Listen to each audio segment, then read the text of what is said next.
नमस्कार, जय हिंद, जय भारत। भारतीय अवाम ताकत दल अपने भारतीय भाई बहनों अर्थात अपने देश भारत की जनता अर्थात अपनी भारतीय अवाम से भारतीयता आधारित आपसी श्रद्धा, भारतीयता आधारित आपसी स्नेह, भारतीयता आधारित आपसी प्रेम, भारतीयता आधारित आपसी अखलाक मोहब्बत, भारतीयता आधारित आपसी सहयोग, भारतीयता आधारित आपसी सम्मान, भारतीयता आधारित आपसी एकता, भारतीयता आधारित आपसी भाईचारा तथा भारतीयता आधारित आपसी सद्भाव को समझने और उसे आत्मसात करके वैसा ही और उसी अनुसार आचरण एवं व्यवहार करने हेतु और इसके समस्त भारत में प्रचार प्रसार करने हेतु और प्रत्येक देशवासी को इसकी अहमियत और महत्व को समझाकर उसे अपनाते हुए वैसा ही और उसी अनुसार आचरण एवं व्यवहार करने हेतु और प्रत्येक देशवासी को अपना ही भारतीय भाई बहन मानकर, समझकर, अपनाकर उनके साथ वैसा ही और उसी अनुसार आचरण एवं व्यवहार करने हेतु सतत, सदैव और हमेशा अदब के साथ, आदर के साथ अर्ज करता है, विनती करता है। सर्वप्रथम जो ये रूस और यूक्रेन के युद्ध के समय भारत जो हमारे देश भारत ने या मोदी सरकार ने जो कुछ मैंने नीति अपनाई है वह देश की प्रतिष्ठा के सर्वथा अनुकूल है और वो गौरवान्वित करने के क्षण हैं और प्रत्येक राष्ट्रभक्त को निश्चित रूप से इसमें गौरवान्वित महसूस करना चाहिए और कोई भी देशभक्त सरकार हो चाहे हमारी आवाम हो इस गौरवान्वित क्षण का भागीदार जो है भागीदार होना उसका स्वाभाविक है। पहले तो जब से ये युद्ध हुआ है भारत ने बराबर ये कहा है कि भाई हम तटस्थ रहेंगे, तटस्थ नहीं बल्कि न्यूट्रल, उदासीन, न यानी हम किसी का विपक्ष नहीं लेंगे, न तो यूक्रेन का न तो रूस का। और वो उसने यही कहा, भारत ने ये कहा कि समस्या का समाधान वो बातचीत से ही होगा। अब जो गलती जो जेलेंस्की कर रहा है वो उसको भी पता है कि आखिर रूस उस पर आक्रमण क्यों कर रहा है। न तो उसको लूटने के लिए कर रहा है, न तो उसकी ज़मीन को ऑक्युपाई करने के लिए कर रहा है। जो वो धृष्टता दिखा रहा है कि नाटो आकर के रूस के सर पर चढ़ जाए, यह किसको मंजूर होगा। कितने आलोचकों ने कहा कि आज नहीं तो कम से कम 20 वर्ष बाद, 25 वर्ष बाद, 50 वर्ष बाद पुतिन को रूस वाले याद करेंगे, दुनिया याद करेगी कि किस प्रकार उन्होंने जो है रूस की जो टेरिटोरियल इंटीग्रिटी को काम करने के लिए उन्होंने ये कदम उठाया और वो सराहनीय है। बल्कि इस संदर्भ में सबका वो कुछ आलोचक ये कह रहे थे कि जो गद्दारी नेहरू ने की वैसी गलती पुतिन नहीं कर सकते। नेहरू ने क्या गद्दारी की कि अपने ही भारत में माने अपने ही भारत में उसने वो 1959 में चीनी प्रधानमंत्री को बुला करके एक धोखेबाजी वाला, एक विश्वासघाती माहौल बनवाया। हिंदी चीनी भाई भाई, हिंदी चीनी भाई भाई।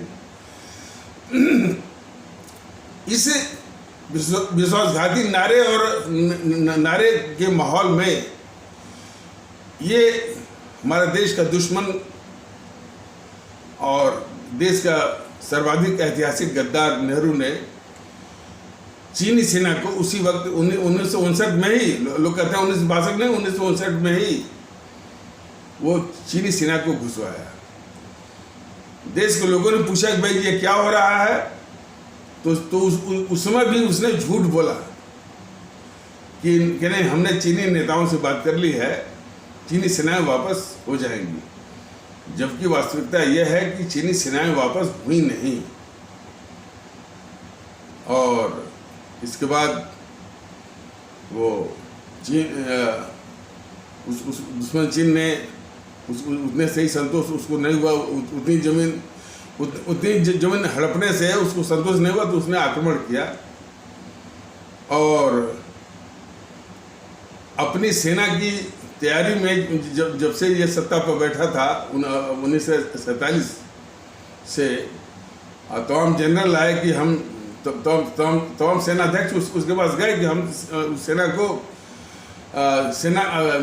अपनी भारतीय सेना का आधुनिकीकरण करना चाहते हैं। तो भगा दिया और अपनी सेना के लिए एक सुई तक इस गद्दार जवाहरलाल नेहरू ने एक सुई तक बनने नहीं दिया। हमारी भारतीय सेना 1962 के युद्ध में निहत्थे मारी गई इसी गद्दार नेहरू के कारण। हमारे देश के लोग इसको भूले नहीं और न किसी को भूलना चाहिए। इसने वायुसेना भी कुछ सहायता कर सकती थी। ये गद्दार जवाहरलाल नेहरू वायुसेना की भी अनुमति इसने नहीं दिया। यानी सीधे सीधे जो है वो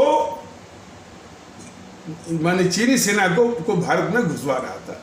ये सीधा सीधा प्रमाण है माने नेहरू के द्वारा नेहरू के माध्यम से चीनी सेना का अपने क्षेत्र में, अपने टेरिटरी में घुसवाने की गद्दारी। और इसी कारण जो है लद्दाख का एक बहुत बड़ा हिस्सा जिसको अक्साई चीन कहते हैं वो जो है दुश्मन चीन के कब्जे में गया। और ये गद्दार जवाहरलाल नेहरू क्या बोला कि वहाँ पर गया तो कोई बात नहीं, वहाँ पर तो एक घास भी नहीं उगती है।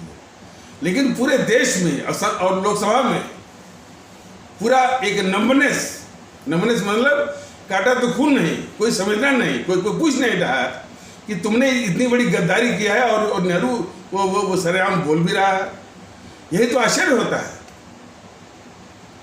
भारत की जो लड़ाई हुई तो ये आश्चर्य होता है कि भाई इतने महारथी और न्याय के पक्षधर वो भीष्म,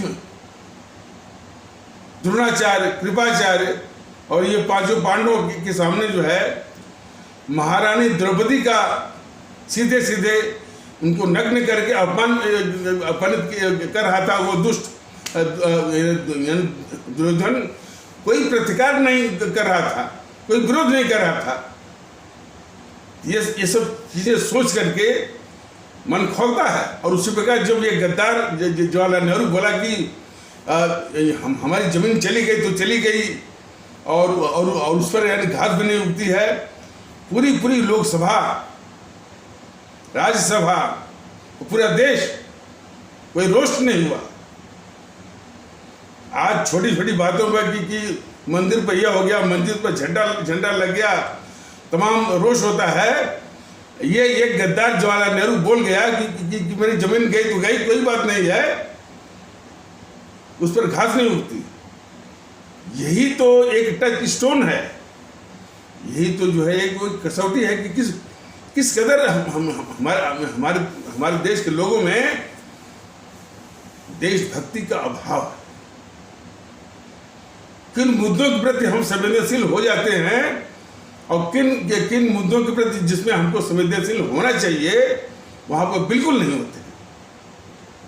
तो खैर अब ये विषय वो भटक जाएगा। तो और इसके बाद तिब्बत भी भारत में मिलना चाह रहा था।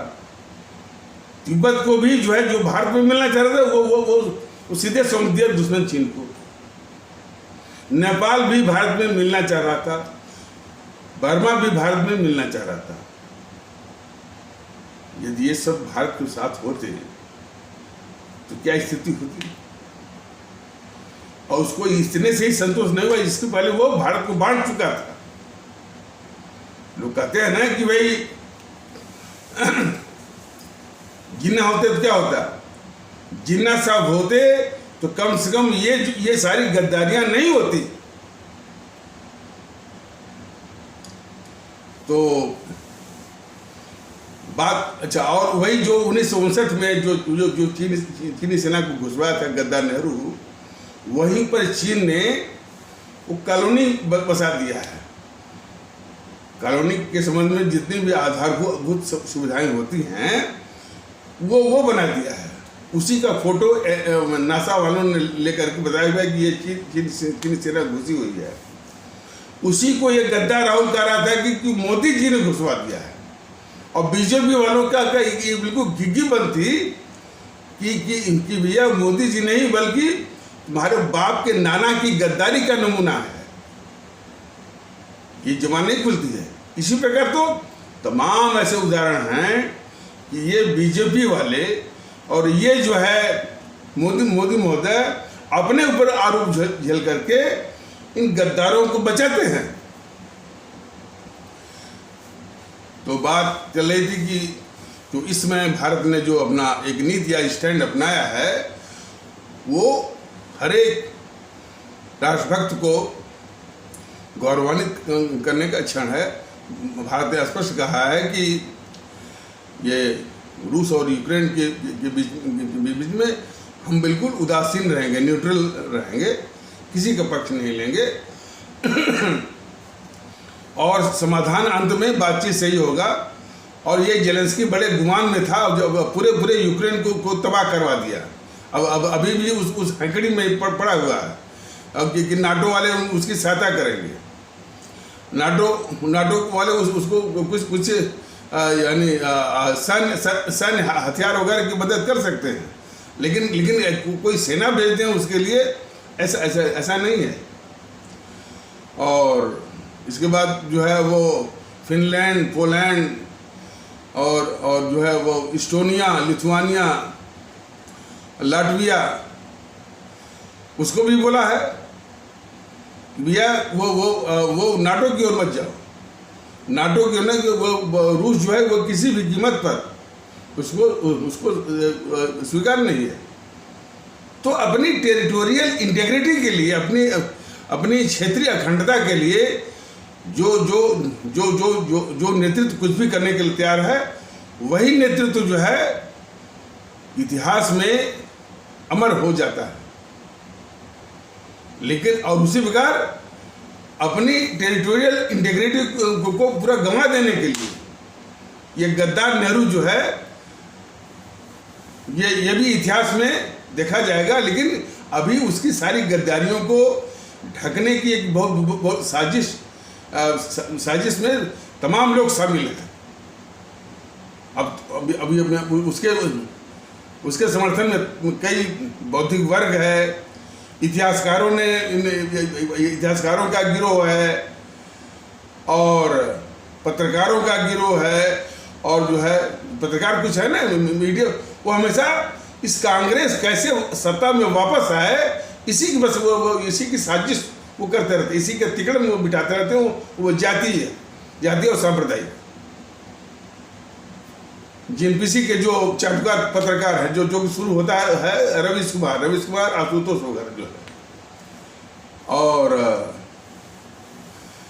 मीडिया वाले हैं, पत्रकारों का है, और बौद्धिक वर्ग का भी है। बौद्धिक वर्ग जिसको आप लोग कहते हैं ना कि ये अर्बन नक्सल या इंटेलेक्चुअल टेररिस्ट, पर बौद्धिक वर्ग, और ये बीजेपी और आरएसएस। बीजेपी आरएसएस भी जीएनपीसी की ही तरह, जीएनपीसी के चाहे वो नेहरू हो, चाहे वो इंदिरा हो, चाहे राजीव हो, चाहे राहुल हो, इसके सारे गद्दारी के पापों को ढकने की निरंतर साजिश कर रहे हैं। देश कुछ भी भुगत जाए, इससे इससे इससे उन पर कोई फर्क नहीं पड़ता। तो बात हो रही थी कि इस गद्दार नेहरू के गद्दारी को छुपाने की साजिश बराबर ये बीजेपी कर रही है। तो पुतिन को याद किया जाएगा अपनी क्षेत्रीय अखंडता को कायम रखने के लिए जो वो कुर्बानी दे रहे हैं। भारत का इसमें स्टैंड जो है बिल्कुल सराहनीय है, गौरवान्वित करने का है। और इस समय जो उसने स्टैंड लिया है, औरों के दबाव के बावजूद जापान ने भी जो है वो दबाव डाला भारत के स्टैंड पर, या भारत पर कोई असर नहीं पड़ा। अमेरिका के कई राजनयिक आगे चले गए, ब्रिटेन के कई राजनयिक आगे चले गए, और इन समूह ने अमेरिका ने वक्तव्य भी दिया कि यानी रूस का पाला छोड़िए, जब चीन आक्रमण करेगा आपके ऊपर तो रूस आपका साथ नहीं देगा। इस तरह की धमकी दिया वो अमेरिका ने। जर्मनी ने बहुत दबाव डाला भारत के ऊपर। और इसी बीच में चीन का विदेश मंत्री आया था। चीन का विदेश मंत्री आकर के फिर उसी गद्दार राहुल गांधी के यहां ही ठहरा था। ये बात बराबर भारतीय जनता दल बता रहा है कि इस राहुल की गद्दारी का इलाज मोदी जी क्यों नहीं करते हैं, इसको बेनकाब बीजेपी वाले क्यों नहीं करते हैं। इसलिए बीजेपी वाले भी इस राहुल के ही बराबर इस देश के सबसे बड़े गद्दार हैं। अब आकर के वो ठहरा है जो उसी के यहाँ। और भारत और हमारे विदेश मंत्री जो है उस चीन के विदेश मंत्री से मिले नहीं। बस यही कहलवा दिया कि अभी वक्त मिलने का नहीं, जो वक्त होगा तो मिला जाएगा। तो चीन का विदेश मंत्री आकर के राहुल क्या ठहरता है, उस गद्दार राहुल क्या ठहरता है, दुश्मन चीन का जो भी राजनीतिक आकर के पता नहीं कौन सा भेद विभेद उससे डिस्कस करते हैं, कौन से हमारी जो संवेदनशील और सामरिक सूचनाओं का उससे साझा करता है और देश के खिलाफ गद्दारी करता है राहुल गांधी। यह देश को जानना चाहिए। लेकिन ये मोदी सरकार और मोदी महोदय और बीजेपी वाले कभी भी बेनकाब नहीं करते हैं इसे राहुल गांधी को। भारतीय जनता दल बराबर वो जताता है और अपनी आवाम को जगाता है कि कितना बड़ा गद्दार राहुल गांधी है और कितनी बड़ी गद्दार बीजेपी और मोदी सरकार है जो इस गद्दार को बचा रही है। उसे मिले नहीं। और फिर हमारे रक्षा मंत्री और हमारे विदेश मंत्री, रक्षा मंत्री श्री राजनाथ सिंह और विदेश मंत्री श्री एस जयशंकर, एस माने सुब्रमण्यम, श्री सुब्रमण्यम जयशंकर, तो जाकर के वो काम किया है जिसकी आवश्यकता थी। अमेरिका जाकर के भी हमारे विदेश मंत्री सुब्रमण्यम जयशंकर जी ने वहाँ किसी भी अमेरिका के सरकारी राजनयिक से नहीं मिले, न उनके विदेश मंत्री से मिले, न उनके राष्ट्रपति से मिले। ये होता है स्वाभिमान। बल्कि वहाँ उन्होंने एक प्रेस कॉन्फ्रेंस किया और प्रेस कॉन्फ्रेंस में ही उन्होंने सारी बात कह दी। बल्कि जब ये सवाल हुआ कि आप जो कि रूस आक्रामक है, रूस से क्यों तेल ले रहे हैं, कच्चा तेल जो है वो क्यों ले रहे हैं, उन्होंने साफ जवाब दिया। अरे जितना हम महीने भर में हम लेते हैं उतना यूरोप जो है एक झटके में सेकंडों में ले लेता है। तो यूरोप को कहिए ना, नाटो को बोलिए, कितनी मिर्ची लगी होगी वो अमेरिका के, अमेरिकन इस्टेब्लिशमेंट को, अमेरिकी वो सरकार को। तो अमेरिका की धरती पर जाकर ये बोले और आईना दिखाए, तो ये भी जो है गौरवान्वित होने का क्षण है। दूसरा, राजनाथ सिंह ने जाकर बोला और एक वक्तव्य दिया कि भारत को कोई छेड़ा तो भारत उसे छोड़ेगा नहीं। इस वाक्य में बहुत कुछ है। ये अमेरिका बोला था ना कि यदि चीन आक्रमण करेगा तो रूस आपका साथ नहीं देगा, तो ये जवाब अमेरिका को भी है और साथ साथ चीन को भी है और इस पाकिस्तान को भी है कि ये तुम इस मौके की तलाश में हो कि चीन आक्रमण करेगा और पाकिस्तान पे आक्रमण करेगा, तो सबसे पहले नष्ट में नाबूद करेगा इस पाकिस्तान को। तो पाकिस्तान तो इस मुगालते से बाहर हो जाए, और उसमें कहा चीन भी मुगालते से बाहर हो जाए कि कुछ करेगा तो वो बच जाएगा।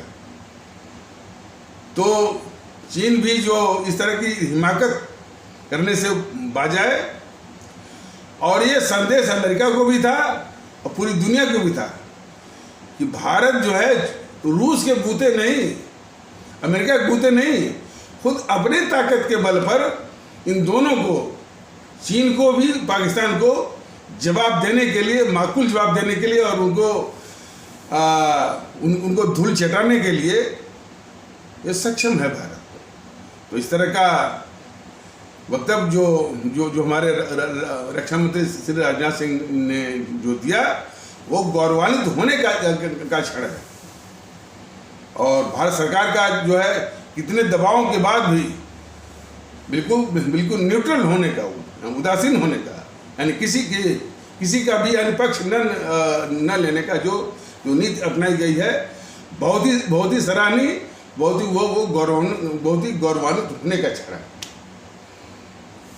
तो इसमें साझा करने की आवश्यकता है। अब आ जाइए जो हमारा आंतरिक सुरक्षा है, देश की आंतरिक सुरक्षा,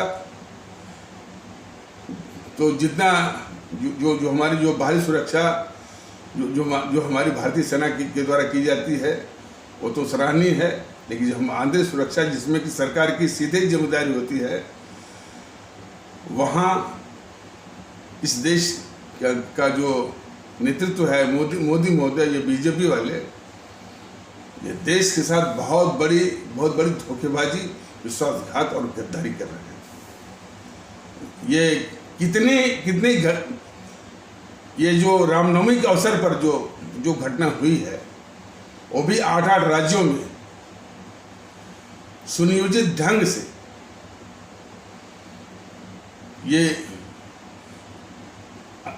नहीं कहा जाएगा कि इनकी आंख नहीं खुली। ये खूब से बीजेपी वाले, मोदी सरकार, मोदी खूब समझते हैं कि किसकी शाह पे हो रहा है।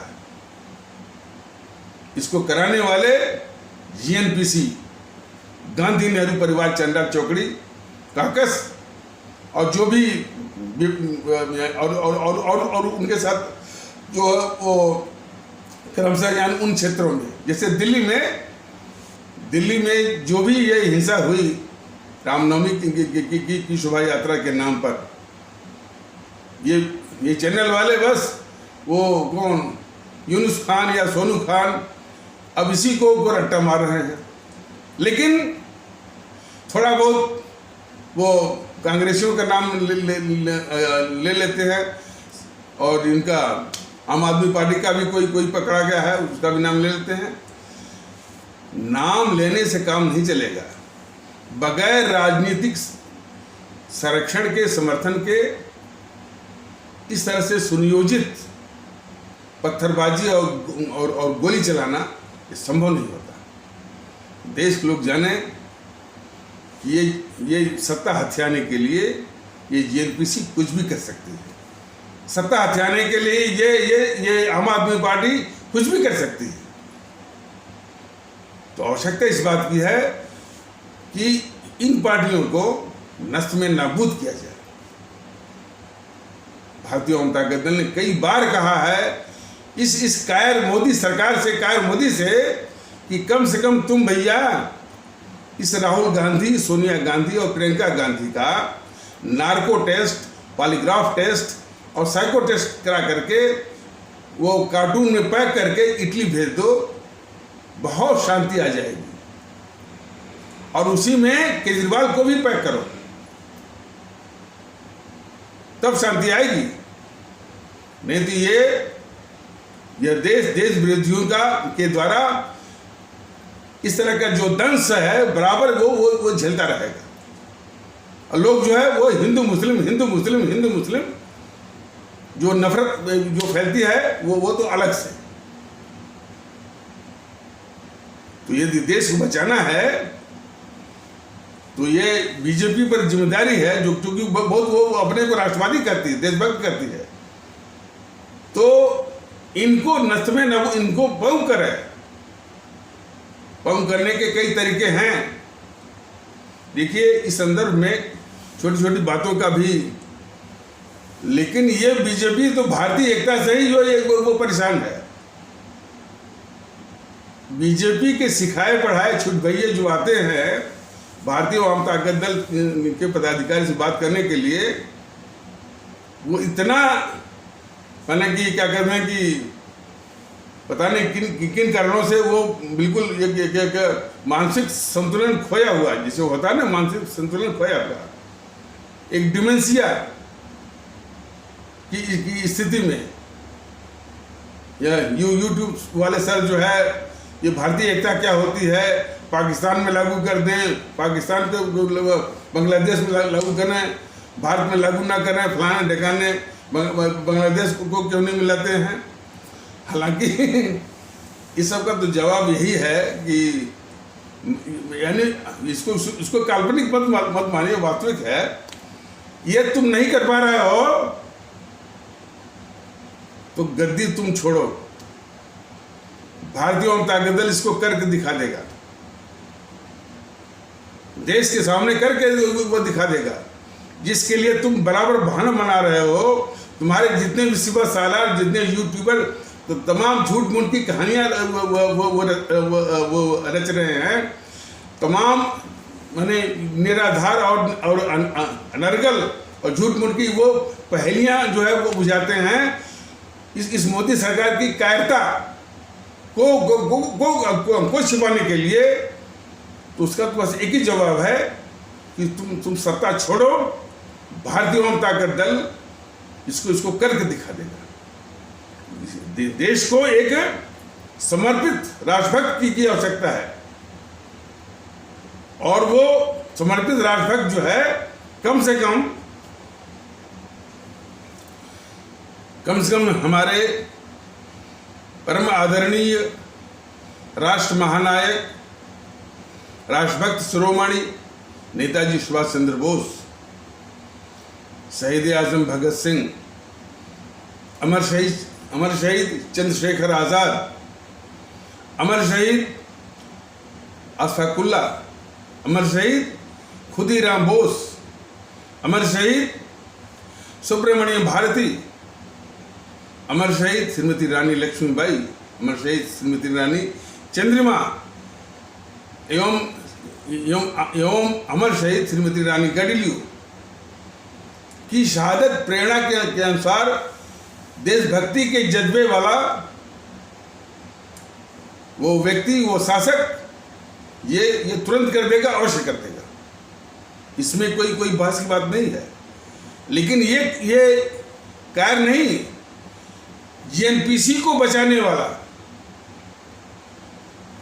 मोदी महोदय कदापि नहीं करेंगे, बल्कि इस देश को झलवाएंगे। सीए पर देश झेल गया, दिल्ली के लोग झेल गए,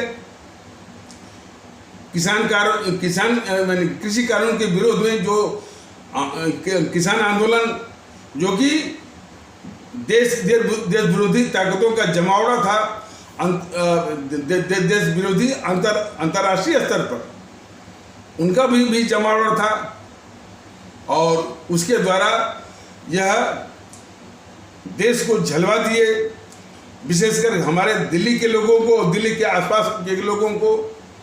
लेकिन एक भी कार्रवाई और एक किसी को भी पंग करने की कार्रवाई ये मोदी महोदय ने नहीं किया, बल्कि उल्टे उन देश विरोधी ताकतों के, देश के गद्दार ताकतों के द्वारा अपने दिल्ली पुलिस को ही पिटवा दिया इस मोदी सरकार ने।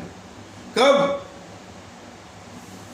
अपने राष्ट्रीय दिवस 26 जनवरी के दिन अपने दिल्ली पुलिस के 4 से लेकर 5 जवानों को पिटवा करके घायल करवा दिया इस कायर मोदी ने।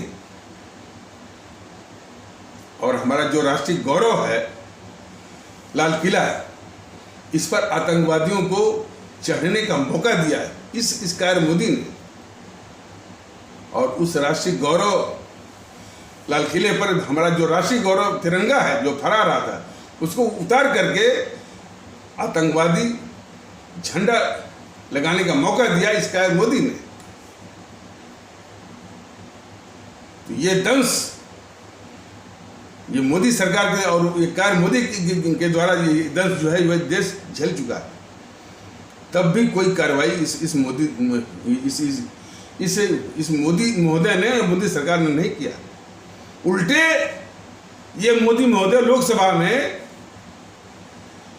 इन देश विरोधी ताकतों को कह रहे हैं कि जब तक मोदी है तब तक मजे लीजिए, देश फैसला करे कि क्या ऐसे मोदी की आवश्यकता है। ये कौन से राष्ट्रवादी हैं?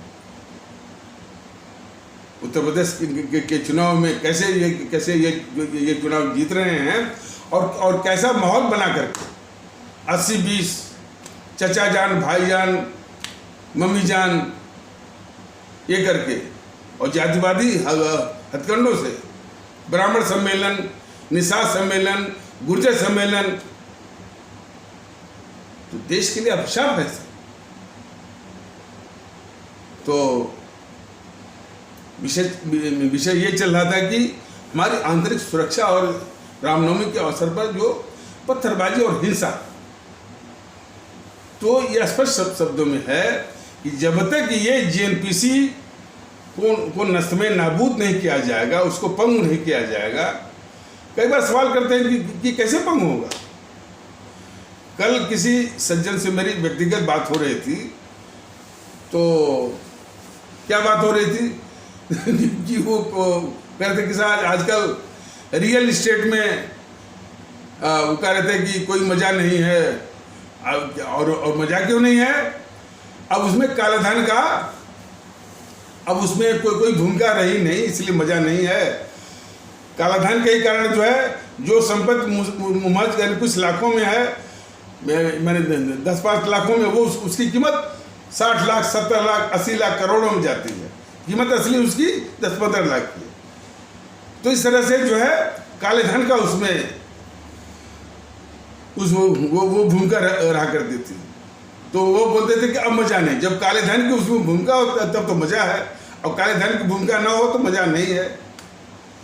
वो उसमें भी तमाम तिकड़म करके वो मैंने इस तरह के लोग जो है मैंने कुछ अपने पैसे निकाल करके फिर अपने दिवालिया घोषित करें। कुछ ये तिकड़मी बहुत होते हैं हमारे देश के जो काला धन कमाने वाले तिकड़मी बहुत होते हैं। तो ये बात चली कि कम से कम इन्हीं जो तिकड़मियों का है, जो काला धन का इस्तेमाल करते हैं, इन्हीं का काला धन यदि जब्त कर लिया जाए। अब बात ये भी हो रही है कि बुलडोजर बाबा का जो झूठ मूठ का ये हवा बनाते हैं, जितनी संपत्ति है उस पर बुलडोजर न इसलिए कि उसमें देश का पैसा लगा है, किसी और से भी लगा, लेकिन पैसा देश का है।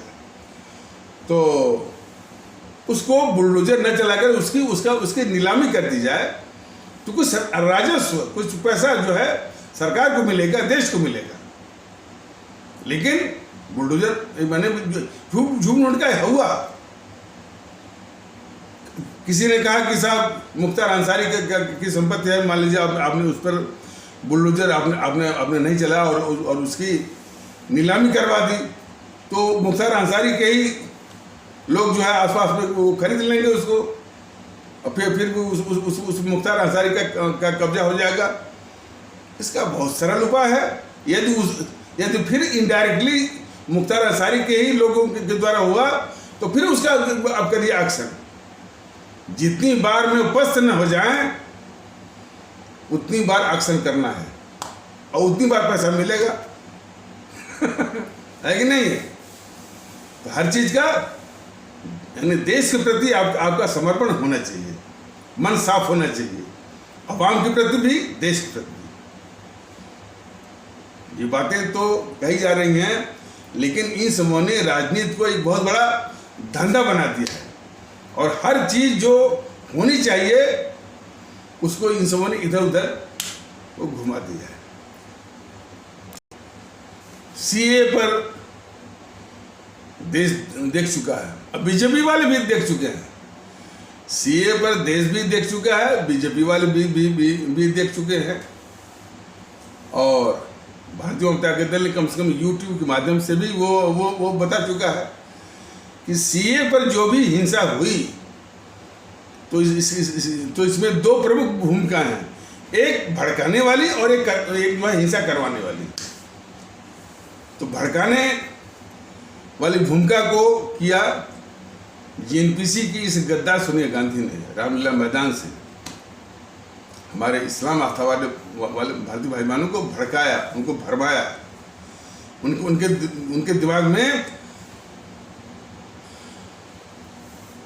दिमाग में भ्रम टाइप का कि ये सीए जो है, और मैंने वो पब्लिकली तो नहीं, पब्लिकली तो ये भड़काया इसने, इसे गद्दार सोनिया गांधी ने कि अभी भी घरों में क्यों बैठे हो, घरों में बैठने वाले कायर कहलाएंगे, घरों से बाहर निकलो, सड़कों पे आओ, आंदोलन करो, और हिंसा के लिए उसने उकसाया, भड़काया। और बाद में वही इसी तरह का भड़कावा जो है वो गद्दार राहुल गांधी ने भी किया और ये चोरनी प्रियंका गांधी ने भी किया। यह देश ने देखा है। और कराने वाला ये गद्दार वो केजरीवाल। और केजरीवाल ने अपने अमानतुल्ला यानी जो पहले दौर में अमानतुल्ला के द्वारा और दूसरे दौर में वो ताहिर हुसैन के द्वारा। मोदी जी ने क्या किया? मोदी जी ने सिर्फ ताहिर हुसैन को और अमानतुल्ला को बस लटका दिया। और जिन्होंने जिनकी मुख्य भूमिका थी या दूसरे शब्दों में जो बड़े मगरमच्छ थे उनको बचा लिया।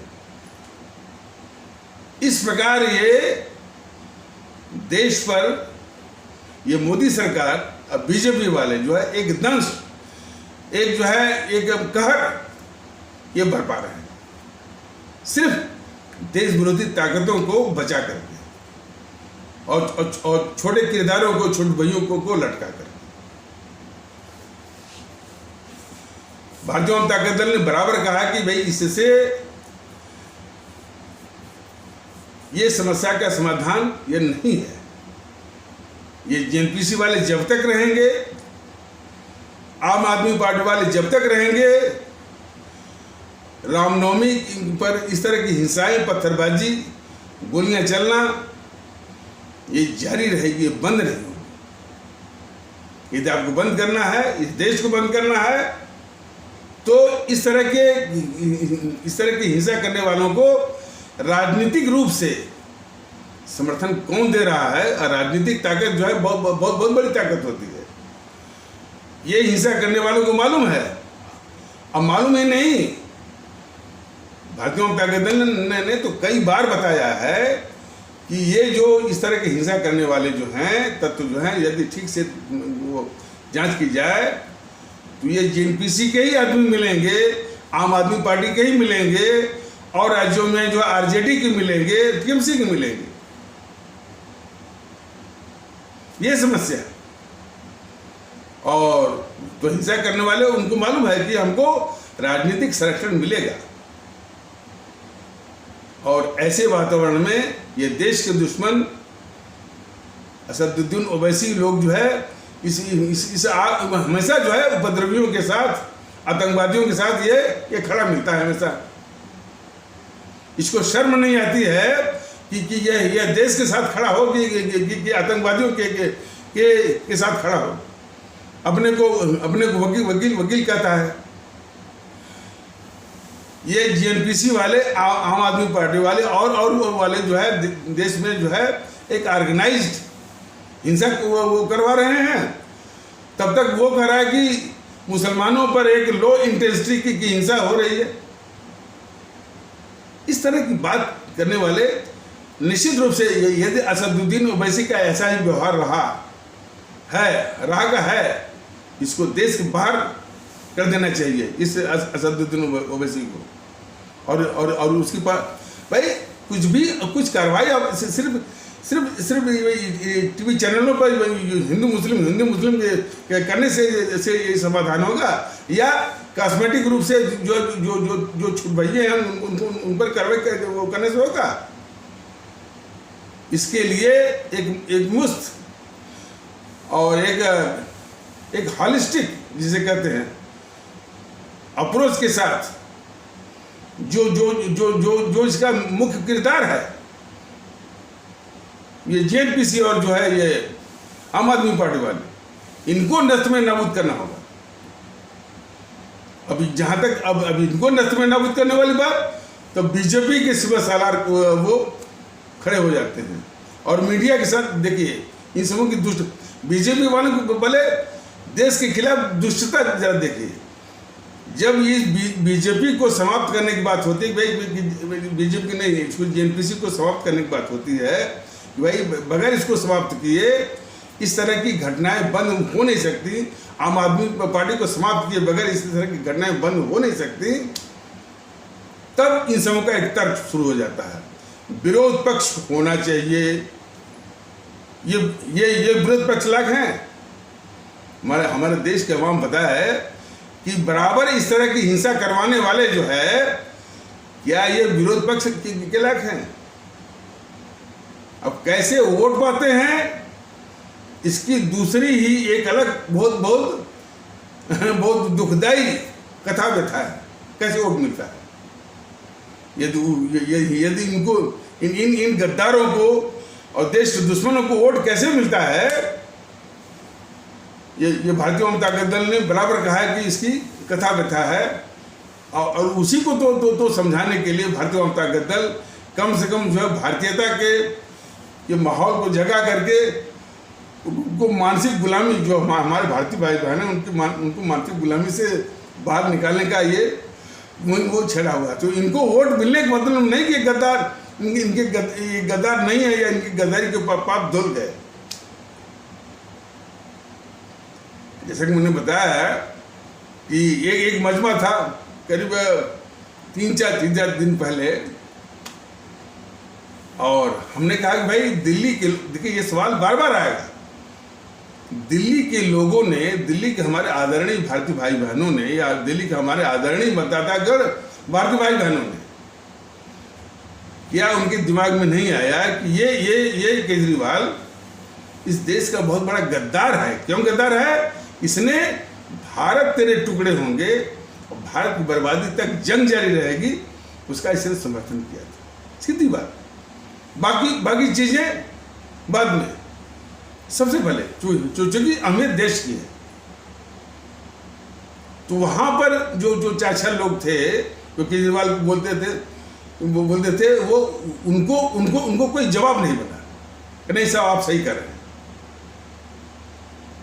अब केजरीवाल के विषय में जो बीजेपी वाले, देखिए केजरीवाल ये देश के लिए अभिशाप है, इस देश का गद्दार है, इसी रूप में जागरूकता जनता में होना चाहिए और जनता में देशभक्ति वो जगहनी चाहिए।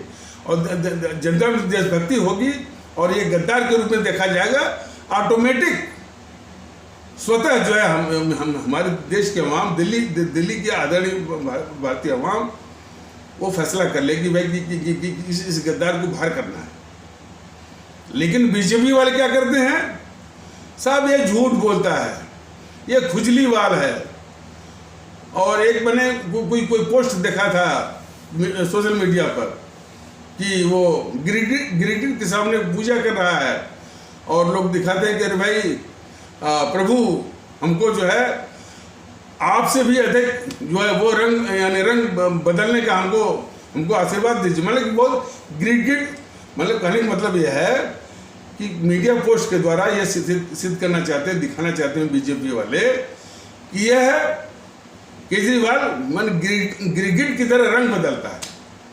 यही तो बीजेपी वालों की यही गद्दारी है। बीजेपी वालों की देश के खिलाफ यही गद्दारी है कि केजरीवाल का जो असली चरित्र है यह देश विरोधी है, भारत के लिए खतरा है, तो उसके लिए क्या बोलेंगे, यह खुजली वाला है, यह झूठ बोलता है, यह गिरगिट की तरह रंग बदलता है। बस यही गद्दारी देशद्रोह जो है बीजेपी वालों का है। दुख तो यही है ना। और ऊपर से विरोध पक्ष मजबूत होना चाहिए। विरोध पक्ष के ये काबिल ही नहीं है, देशद्रोही है सब। मीडिया में कांग्रेस कमजोर हो रही है, देश के लिए खतरा है। अरे भाई कांग्रेस समाप्त हो, यह देश की आवश्यकता है। आम आदमी पार्टी समाप्त हो, देश की आवश्यकता है। लेकिन ये बीजेपी वाले हमेशा बस, और ये टीवी चैनल साहब हिंदू मुस्लिम करेंगे और बराबर इनको बचाएंगे। इसलिए बात इसलिए है कि इनको अपनी जो आवाम है उसकी प्राथमिकता इनके दिमाग में नहीं है। हमारी आवाम बार जो है जो दर्द झेल रही है, इनको पता नहीं कि जब भी नफरत फैलती है, दंगे होते हैं, हमारी गरीब आवाम सबसे अधिक उसका दंश झेलती है। और मुझे भी या भारतीय ताकत दल को भी इतना कहने की जरूरत नहीं है, इतना कहने की जरूरत बिल्कुल नहीं है। कार्रवाई करने की जरूरत है। कार्रवाई में फिलहाल जीएनपीसी की राजनीतिक दल के रूप में तुरंत मान्यता, चाहे सुप्रीम कोर्ट चाहे चुनाव आयोग तुरंत रद्द करे। राजनीतिक दल के रूप में आम आदमी पार्टी की मान्यता जो सुप्रीम कोर्ट या चुनाव आयोग जो तुरंत रद्द करे। प्राथमिकता जो है वह हमेशा आवाम की है। जब तक ये रहेंगे इस तरह का दंश जो है आवाम इस देश वो देश झेलता रहेगा। अब बीजेपी इनको पाल करके दिखा करके अपने पक्ष में वो वोट का माहौल वो ये बनाती रहेगी।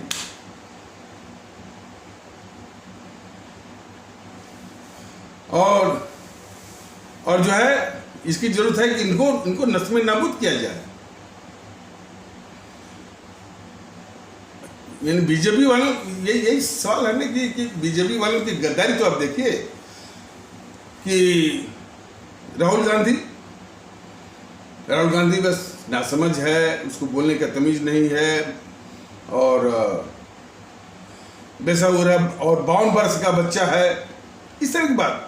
और वही चीज जो है इसके जितने यूट्यूबर हैं बस उसी के इर्द गिर्द। लेकिन देश के लिए कितना खतरनाक है, गद्दार है। असल सवाल, इसी सवाल को ढकने के लिए तमाम तरह का वो कुतर्क वो बनाते हैं। और कुतर्क बनाने में हर्षवर्धन त्रिपाठी, प्रदीप सिंह और वो डीके दुबे की गद्दारी तो आप देखिए बातों में वो नेहरू को बचा रहा था, वो अपने को वकील कहता है। इसी तरह से ये देश के अभिशाप वकील है ना, चाहे डीके दुबे हो चाहे असदुद्दीन ओवैसी हो। असदुद्दीन यानी इस तरह की घटनाएं का एक अस्थायी इलाज कैसे हो और अपराधियों को किस तरह से जो है वो उनको कंट्रोल किया जाए। देखिए अपराधियों, ये देश को जानना चाहिए कि अपराधियों को कंट्रोल करना आसान है, लेकिन कब आसान है, जबकि उनको कोई पीछे से समर्थन न हो। लेकिन पीछे से समर्थन है किसका? जीएनपीसी का, गांधी नेहरू परिवार चांडाल चौकड़ी काकस का और आम आदमी पार्टी का, जहाँ तक दिल्ली के सवाल है। और इस तरह की हिंसा जो है वो 8 राज्यों में है। तो 8 राज्यों में जहां जहां भी जेएनपीसी है वो जेएनपीसी का रोल है।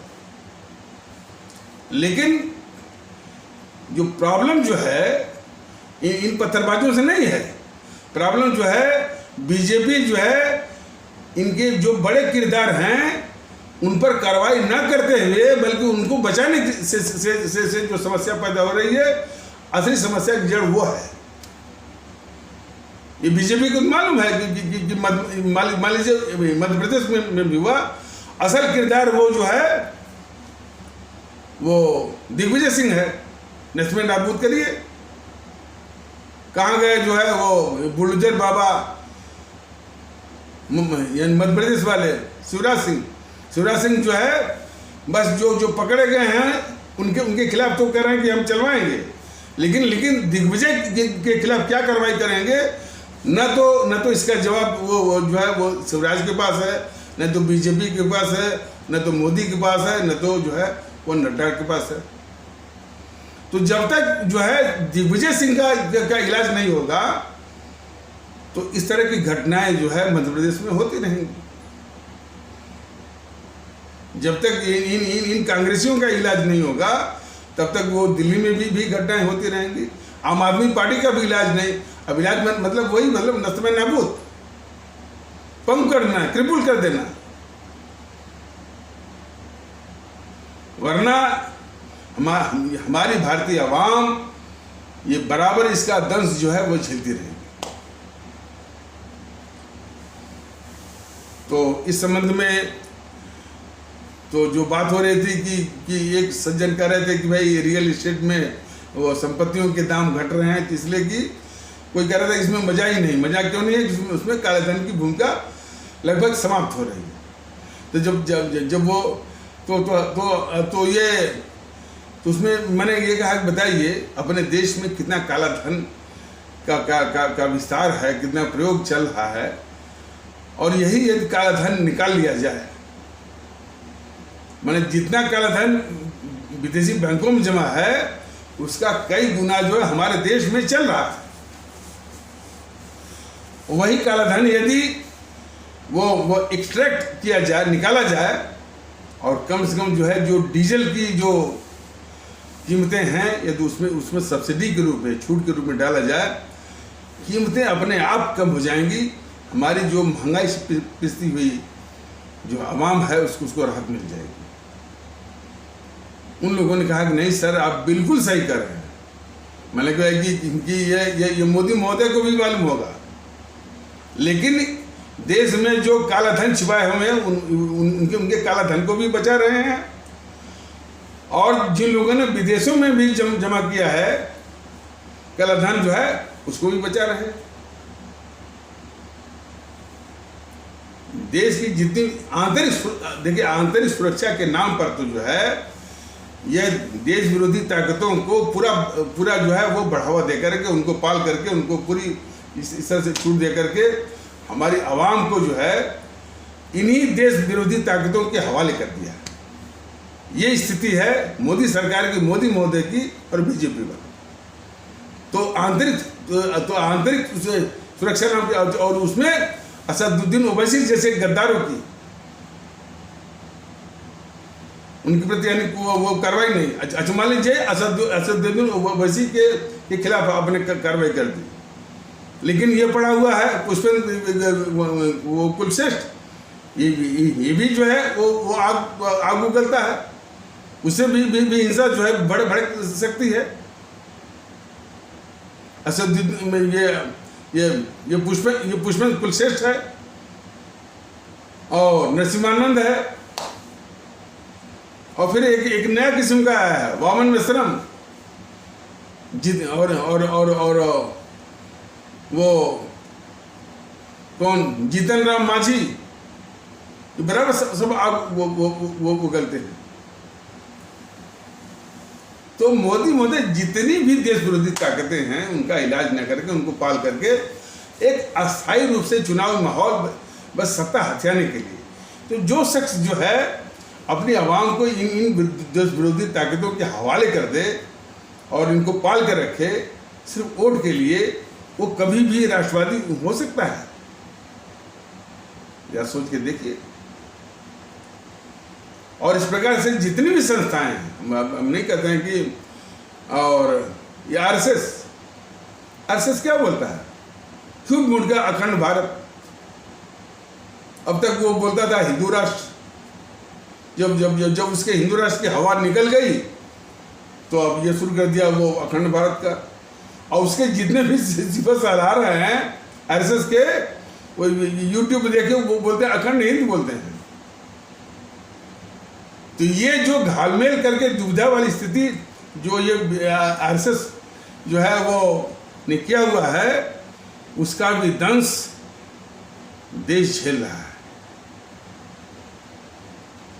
मैंने ये एक मीडिया पोस्ट देखा गया कि वो आरएसएस के लोग कह रहे हैं कि 4 बच्चे पैदा करो, दो जो है वो हिंदू राष्ट्र के लिए, 2 इसके लिए।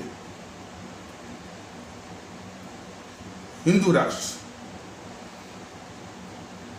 ये हमारा देश किसी भी पंथ के आधार पर देश नहीं, हमारा संविधान के अनुसार चलने वाला देश है। इस तरह की बात जो चलाते हैं कि हिंदू राष्ट्र है या पंथ के आधार पर है, वह इस देश के सबसे बड़े देशद्रोही है। इसी प्रकार जो है हिंदू राष्ट्र की बात जो कहती है ये आरएसएस जो है सबसे बड़ी देशद्रोही माने कि हमारा देश तो भारत जो है गणराज्य है, इंडियन रिपब्लिक है और भारतीय गणतंत्र है। इसको इस यथार्थ के सामने ये बराबर झूठ बोलता है ये मोहन भागवत कि हिंदू राष्ट्र। अब चूंकि भारतीय जनता दल की अभी उतना साधन नहीं है,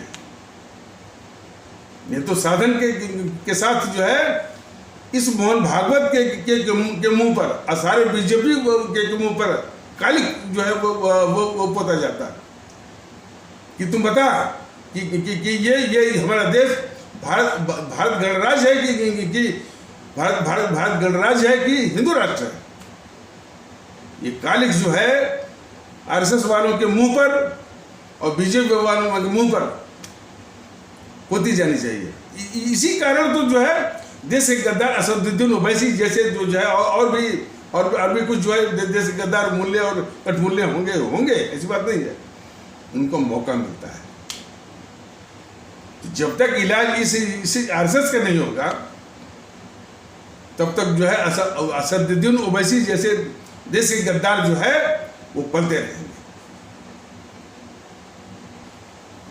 कल टीवी इसी संबंध में कल टीवी चैनल कल एक न्यूज़ देख रहा था कि, और ये सब ब्रेकिंग न्यूज़ में दिखाते हैं कि अमित शाह महोदय ने दिल्ली पुलिस या जो दिल्ली पुलिस कमिश्नर कोई अस्थाना करके है, राकेश अस्थाना को सख्त निर्देश दिया है कि भाई इनके खिलाफ जो है कार्रवाई हो।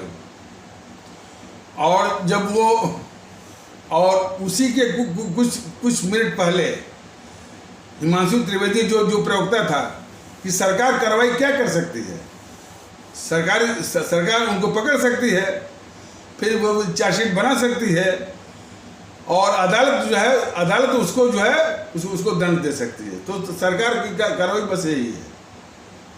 तो जब उनकी यही सीमा है कि उनको पकड़ना, चार्जशीट बनाना और दे देना और अदालती प्रक्रिया में उलझा दिया, तो किसी को जमानत मिल गई, किसी को, ये तो अपराधियों को बचाने का एक बहुत बड़ा सुनियोजित तरीका है।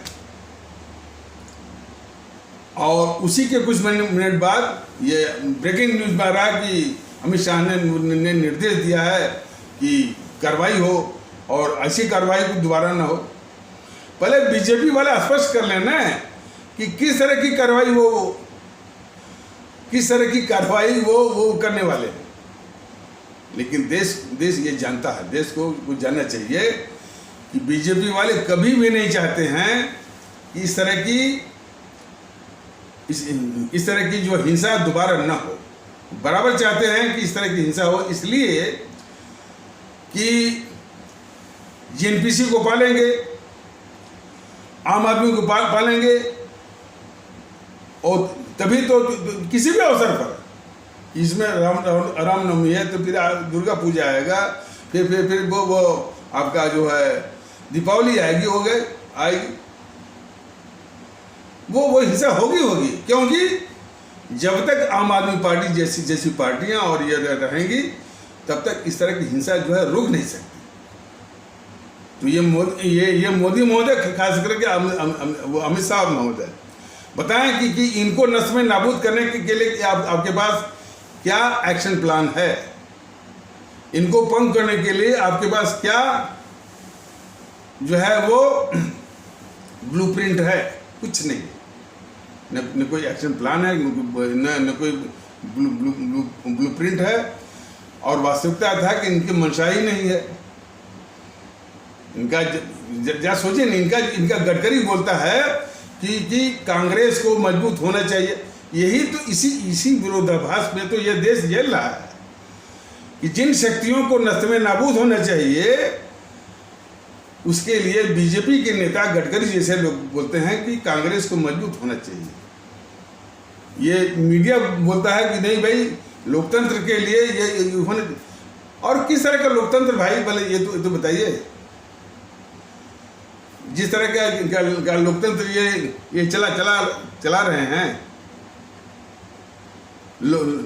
जब चुनाव होता है तो हर माने घटिया से घटिया और समाज विरोधी, देश विरोधी हथकंडा अपना करके और अपने जो आदरणीय भारतीय भाई बहनों को मानसिक गुलाम बना करके वोट छीनते हैं। किस वो लोकतंत्र की बात करते हैं? और उसी लोकतंत्र में कहते हैं विरोध पक्ष को मजबूत होना चाहिए। तो ये मजबूत होकर के ये जीएनपीसी वाले, गांधी नेहरू परिवार चांडाल चौकड़ी वाले या आम आदमी पार्टी वाले क्या करेंगे? देश देख रहा है। सीए पर भी देख लिया, जो आंदोलन हुआ था किसान आंदोलन, वो भी देख लिया, और फिर जो है ये रामनवमी वाला भी देख लिया, और आगे भी होता रहेगा। तो ये अमित शाह महोदय बताएं कि दिल्ली पुलिस क्या कर सकती है? दिल्ली पुलिस क्या कर सकती है? ये तो बोल ही दिया इन्होंने, सुधांशु त्रिवेदी ने बोल ही दिया, किसी को पकड़ करके जो है अदालत के हवाले कर सकती है। लेकिन अमित शाह महोदय या मोदी महोदय, इससे समाधान नहीं जाएगा। ये जो राजनीतिक दल हैं जिनकी बदौलत ये जो है, जो ये पीछे से जो सपोर्ट करते हैं, जब तक इनको वो भी देश हित में जनता का मुंह देखिए इनको पंग नहीं किया जाएगा, इस तरह की घटनाएं दोबारा न हो। जो अमित शाह महोदय कहते हैं, ये बिल्कुल धोखा है, आईवाश है, या हुडविंकिंग है।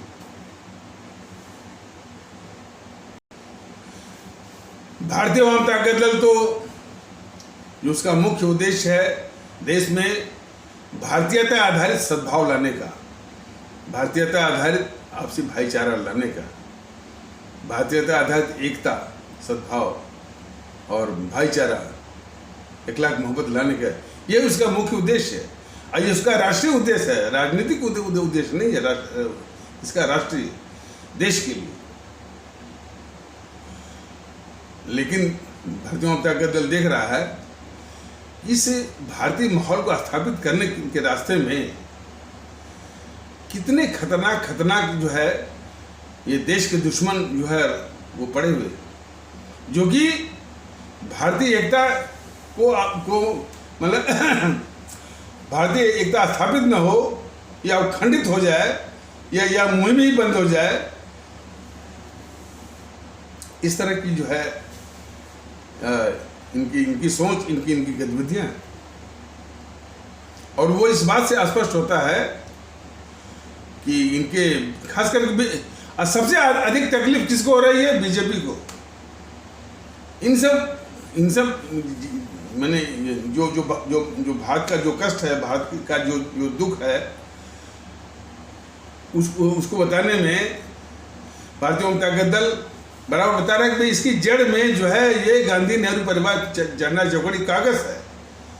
और उसी के विषय में भारतीय जनता दल अपने देश के आदरणीय भारतीय भाई बहनों को जागरूक कर रहा है, जागृति ला रहा है। लेकिन जीएनपीसी को उतनी तकलीफ नहीं हो रही है, तकलीफ हो रही है इनके जोड़ीदार बीजेपी को। यह भी देश को समझने की आवश्यकता है कि क्यों भाई आपको तकलीफ क्यों हो रही है। तो फिर इनका इतिहास देखना पड़ेगा ना कि किस तरह से ये जीएनपीसी को बचाते रहे।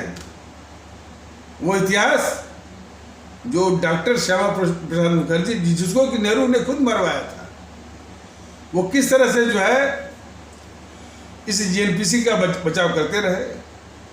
अटल बिहारी वाजपेयी जो उनके खुद एक वो गद्दार नेता थे, पंडित दीनदयाल उपाध्याय, उनको साजिशन हत्या करवा करके उनके शव को अपमानजनक ढंग से मुगल सराय रेलवे स्टेशन पर फेंकवाया जाता है, इसी इंदिरा गांधी के द्वारा। उनके मृत्यु की जांच की मांग भी नहीं कर रहे हैं, नहीं किया था अटल बिहारी वाजपेयी महोदय ने, ताकि इंदिरा बेनकाब न हो। और बाद में किसी मौके पर उसी इंदिरा को, जिस इंदिरा ने पंडित दीनदयाल उपाध्याय ऐसे गद्दार नेता को, यानी उन्हीं की पार्टी के रस्मय ढंग से जो माने साजिशन जो है वो हत्या करवाई और अपमानजनक ढंग से मुगलसराय रेलवे स्टेशन की यार्ड में फेंकवाया। तो मैंने यही वाजपेयी महोदय ने उनकी मृत्यु की जांच की भी मांग नहीं की है, और बाद में उसी इंदिरा को और सिर्फ पंडित दीनदयाल उपाध्याय को ही नहीं, शास्त्री जी को भी इसने मरवाया था। अपने कैबिनेट कलीग, अपने मंत्रिमंडल के साथी ललित नारायण मिश्रा को मरवाया था। अब तो ये सारी बातें खुल के आ रही हैं। नागरवाला को मरवाया था, और सन 71 की लड़ाई में किस तरह से गद्दारी करके जो है जो हमारी भारतीय सेना ने 95,000 पाकिस्तानी सैनिकों को जो सरेंडर करवाया था, उसको यूं ही इसने वापस कर दिया, जबकि आराम से जो है पीओके लिया जा सकता था, लेकिन पीओके इसने लिया नहीं। और जितनी जमीन हमारी सेना ने 71 की लड़ाई में, जितना सेना ने पाकिस्तान की जमीन जीती थी, कम से कम लाहौर और कराची तक, उस जमीन को वैसे ही इस गद्दार इंदिरा ने वापस कर दिया। 95,000 जो हमारे भारतीय सैनिकों ने पाकिस्तानी फौज को, पाकिस्तानी फौज के 95,000 सैनिकों को जो आत्मसमर्पण करवाया था, उसको भी कर दिया वापस। ये इसमें तमाम आलोचक कहते हैं कि बहुत आराम से इसके बदले वो दे भी सकता था, क्योंकि यह अपमान वह झेलने की स्थिति में नहीं था कि उसके 95 सैनिक जो है भारत में जो है युद्ध बंदी के रूप में रहे। लेकिन वो गद्दार इंदिरा ने वो वापस कर दिया, और पीओके वो लिया भी नहीं। उसी इंदिरा को ये वाजपेयी महोदय जो है दुर्गा बोलते हैं। उसी इंदिरा को ये वाजपेयी महोदय ने दुर्गा कहा, दुर्गा माता की का किताब दिया। और कांग्रेस वाले तो बड़ी भुनाते हैं, पाकिस्तान के 2 टुकड़े, पाकिस्तान के 2 टुकड़े। अरे भाई, पाकिस्तान के दो टुकड़े नहीं, वो टुकड़ा बांग्लादेश का जो मुजीबुर रहमान था। अब तो सच्चाइयाँ ये भी आ रही हैं कि वो भारत में मिलना चाह रहा था, जानता था कि भारत के साथ ही उसकी सुरक्षा है, लेकिन ये गद्दार इंदिरा जो है वो मिलने नहीं दिया। अपने गद्दार पिता नेहरू की तरह नेपाल मिलना चाह रहा था, वो नेपाल को मिलने नहीं दिया। तिब्बत मिलना चाह रहा था तो तिब्बत को हवाले कर दिया, चीन के हवाले कर दिया। तो ये गद्दार तो हैं, तो गद्दार को बचाने के लिए जीएनपीसी ने तो एक पूरी फौज बना दिया है। जैसे पता है, जीएनपीसी ने माने गद्दार पत्रकारों का गिरोह नहीं गद्दार इतिहासकारों का गिरोह, गद्दार पत्रकारों का गिरोह, गद्दार मीडिया का गिरोह, गद्दार बौद्धिक वर्ग का गिरोह, ये मिलकर के सारे इनको पाप को ढकते हैं। एक झूठी महिमा मंडन का एक बहुत बड़ा हवा जो है वो खड़ा करते हैं। ये साजिश तो जेएनपीसी की है।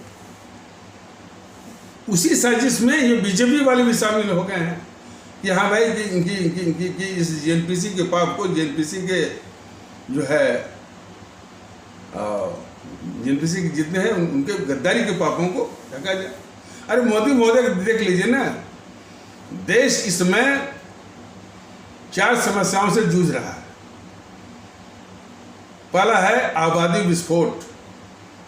जब ये आए थे मोदी महोदय तो हमारे देश की आबादी थी 125 करोड़, अब वो पहुंच गई है 140 करोड़।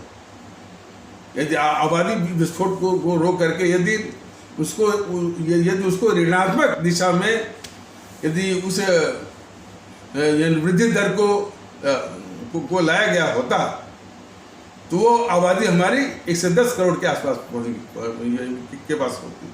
अब वो आबादी हमारी 140 करोड़। यदि आबादी समस्याओं की जड़, इसी तरह आबादी बढ़ती रही तो रोजगार तो बहुत दूर की बात है। पीने को पानी नहीं मिलेगा, हवा नहीं मिलेगी, स्वच्छ हवा नहीं मिलेगी, प्रदूषण ही चारों ओर, और नौकरी रोजगार तो बहुत दूर की बात।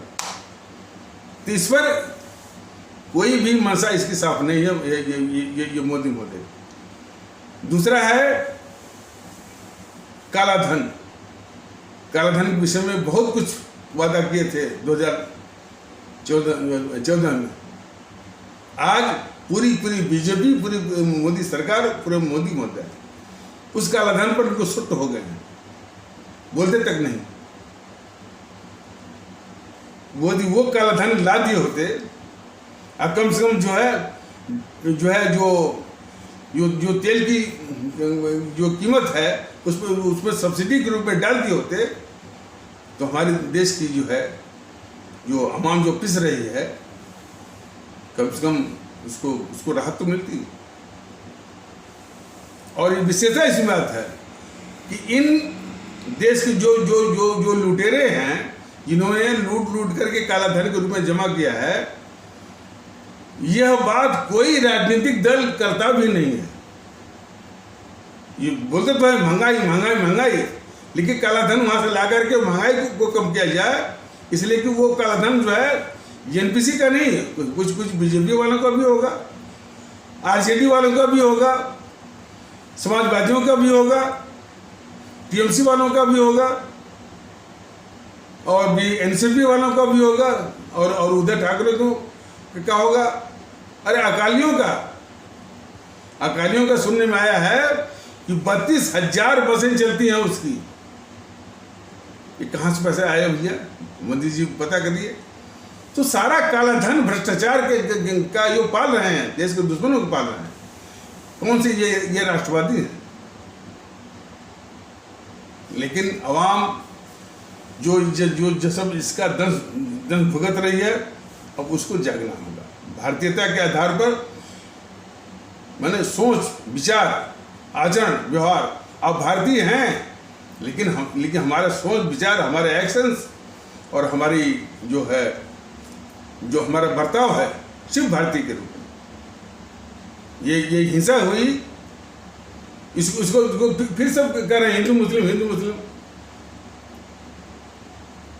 तो यहां भी जरूरत है कि भाई जो अपराधी है, जो विक्टिम है वो हमारा भारतीय भाई बहन है। ये चीज बिल्कुल अब्सेंट है। असदुद्दीन जिस भाषा में बोलता है उसके मुंह पर तो उसके मुंह को कला करके कि पूछा जाना चाहिए कि बता, तुम इस देश में तो तुम वकील है और कानून की बात करता है, और भारत का संविधान कहता है कि नहीं तो तुम मुसलमान नहीं बल्कि तुम भारतीय है, तो तुम भारतीय अपने को मानता है कि नहीं मानता है। असदुद्दीन ओवैसी जैसे लोगों को मुंह काला करके पहले ये पूछा जाना चाहिए, और ये नहीं बताया तो देश के बाहर। तो मोदी महोदय कुछ करिए, ये नहीं करेंगे आवाम जाग रही है आपका हिसाब करने के लिए। तो भारतीयता के माहौल को हर कीमत में लाना है, और ये आप लोग जो है इसको देख रहे होंगे और इसकी आवश्यकता को महसूस कर रहे होंगे कि किस कदर ये माहौल ये सब सही फैला रहे हैं, जहरीला। तो इन्हीं आवश्यक शब्दों के साथ इस आवश्यक परिचर्चा को यहीं पर विराम दिया जाता है। तब तक के लिए नमस्कार, जय हिंद, जय भारत।